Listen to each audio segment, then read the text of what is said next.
She slammed her clipboard against my truck window and shouted, "You're under arrest! Step out of the vehicle right now!" For a second I thought she was joking.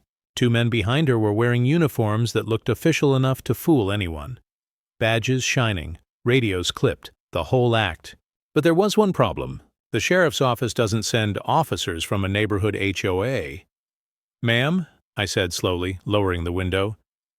"On what grounds?" She squinted, trying to look tough. "Violation of HOA Code 42. Unauthorized structure on your property. You ignored 3 notices. These officers will escort you off this land."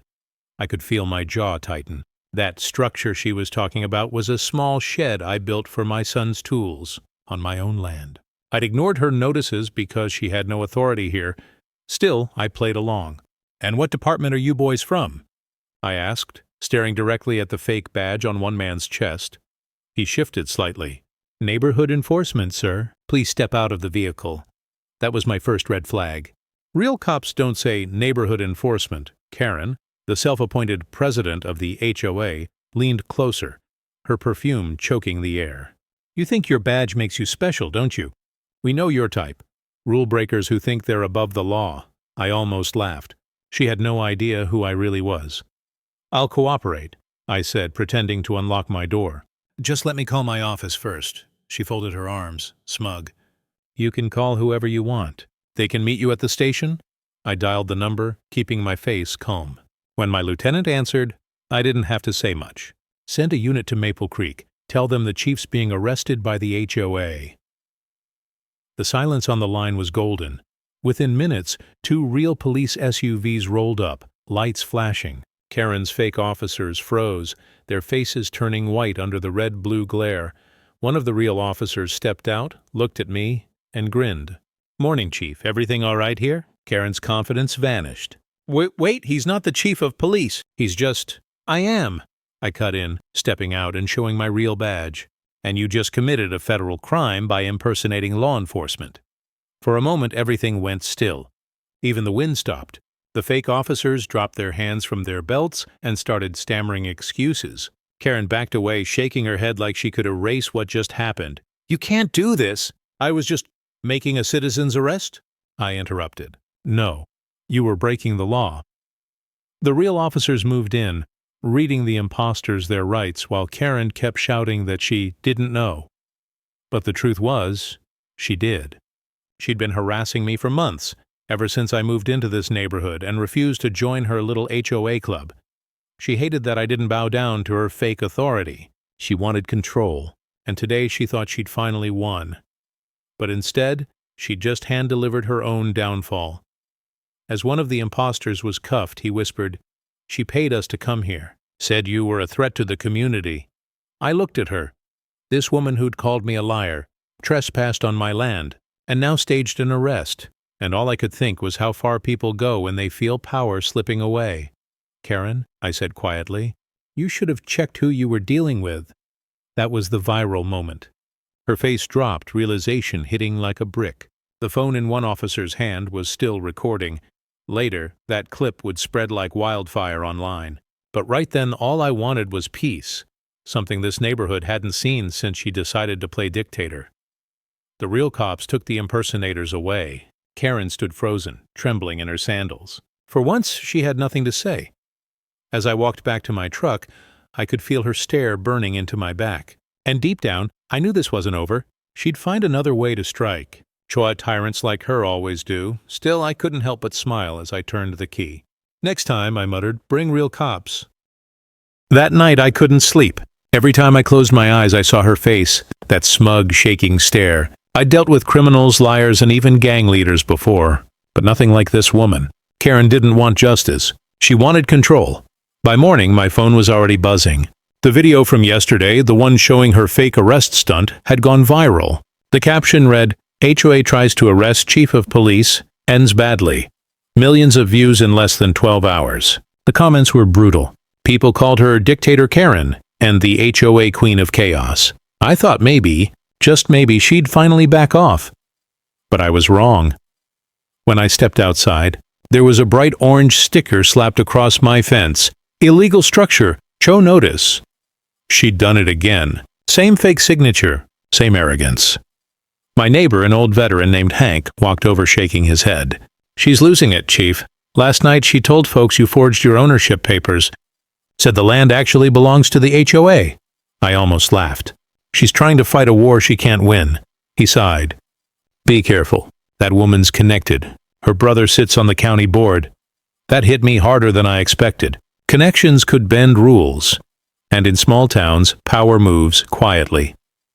Later that day, a black SUV pulled up outside my gate. 2 men in suits stepped out, flashing real county badges this time. "Chief Miller?" One of them asked. "We received a complaint. Property dispute involving your parcel?" It was happening. She'd escalated it to the county level. I showed them the deed, my permits, everything. They nodded politely, but their tone told me they were under pressure. "We'll have to review this. Maybe hold a hearing." Karen appeared from across the street, pretending to check her mail. She smiled like she'd just won the lottery. I leaned on the gate, keeping my voice steady. "You really think a fake HOA and a few friends on the board can scare me?" Her smile widened. "No, Chief, but I think paperwork can."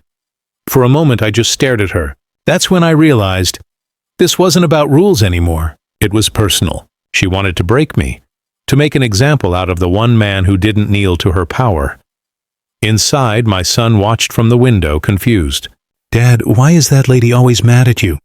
I took a deep breath. Because some people hate what they can't control.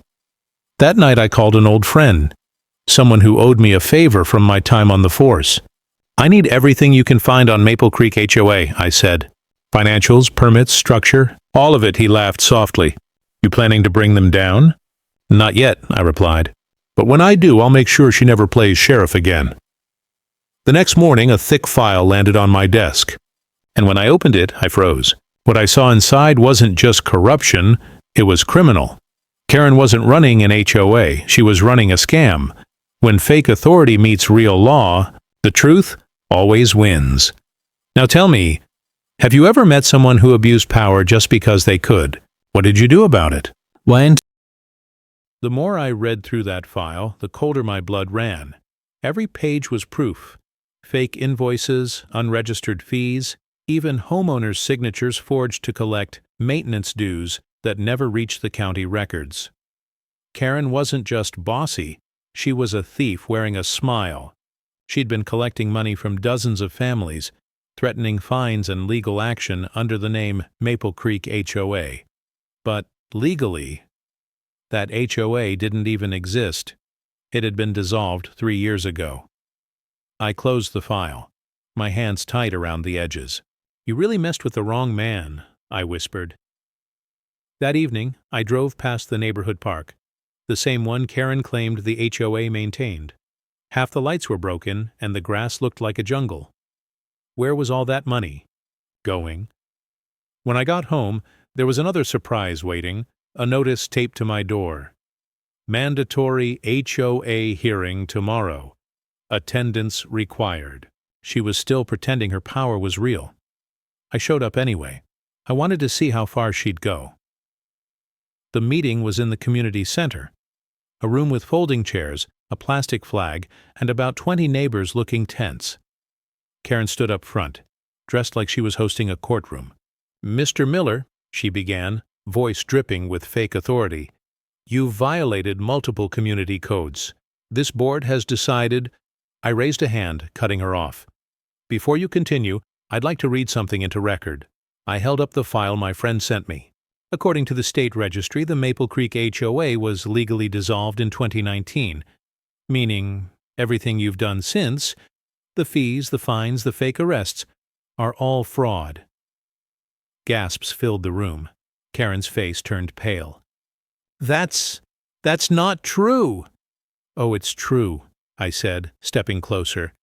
"And if you don't believe me, maybe the people watching online will." I pulled out my phone and hit Go Live. The camera light blinked red. Her eyes widened. "Say hello to the county, Karen. I'm sure they'll love to hear how you paid imposters to pretend to be cops." Her voice cracked. "You can't record this." "Actually, I can. Public meeting. Freedom of information." The crowd started whispering, some neighbors pulling out their own phones. Karen's little empire was crumbling right in front of her. She grabbed the papers from the table, her voice trembling. "You think you can humiliate me like this?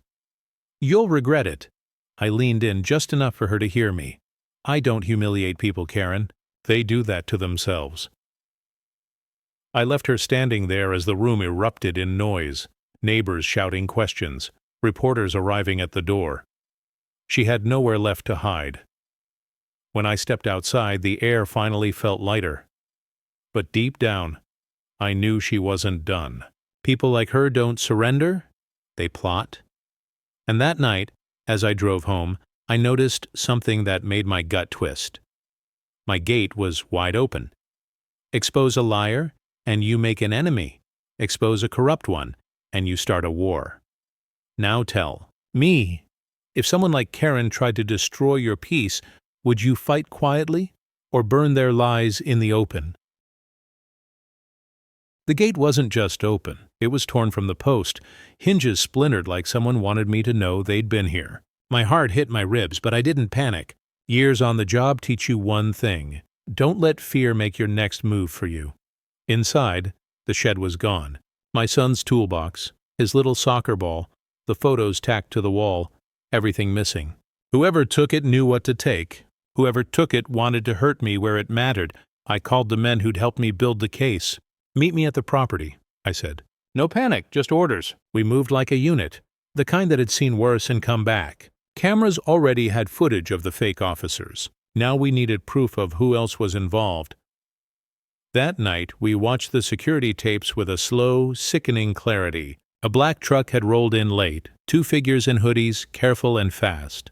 They didn't look like thieves. They looked like people with a plan. And one detail made my blood run cold.